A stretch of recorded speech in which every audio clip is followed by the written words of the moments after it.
মুখ্যমন্ত্রীর নির্দেশের পরেই ঝাড়খণ্ড বাংলা সীমান্ত সিল করল ঝাড়গ্রাম জেলা পুলিশ। ডিভিসি অনবরত জল ছাড়ায় রাজ্যের বিভিন্ন জেলায় বন্যা পরিস্থিতি। বন্যা কবলিত এলাকায় ডিভিসির বিরুদ্ধে ক্ষোভ প্রকাশ করলেন মুখ্যমন্ত্রী মমতা বন্দ্যোপাধ্যায়। তাই আগামী 3 দিন বাংলা ঝাড়খণ্ড বর্ডার সিল করার নির্দেশ দিয়েছেন মুখ্যমন্ত্রী মমতা বন্দ্যোপাধ্যায়। মুখ্যমন্ত্রীর নির্দেশের পর ঝাড়গ্রাম জেলার ঝাড়গ্রামের 6 নম্বর জাতীয় সড়কের ওপর চিচড়া চেকপোস্টে বাংলা ও ঝাড়খণ্ড বর্ডার সিল করল পুলিশ। ফলে সারি সারি দাঁড়িয়ে গেছে ঝাড়খণ্ড থেকে আসার সমস্ত পণ্যবাহী লরি।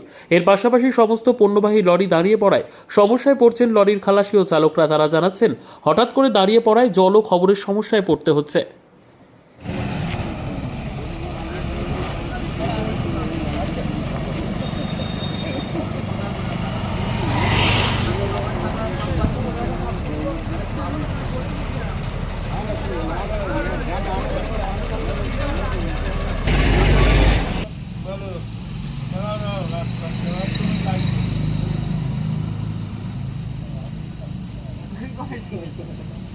কিছু নেই গাড়িতে, এখান থেকে 1-1.5 কিলোমিটার যেতে হচ্ছে।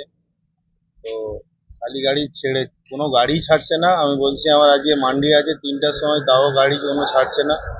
আর গাড়ি নাম্বার আছে, কিন্তু কোনো রকমের গাড়ি ছাড়ছে না। পার্টির সাথে কথা বলছি, কথাও বলছে না। আর অনেক সমস্যার কথা আছে।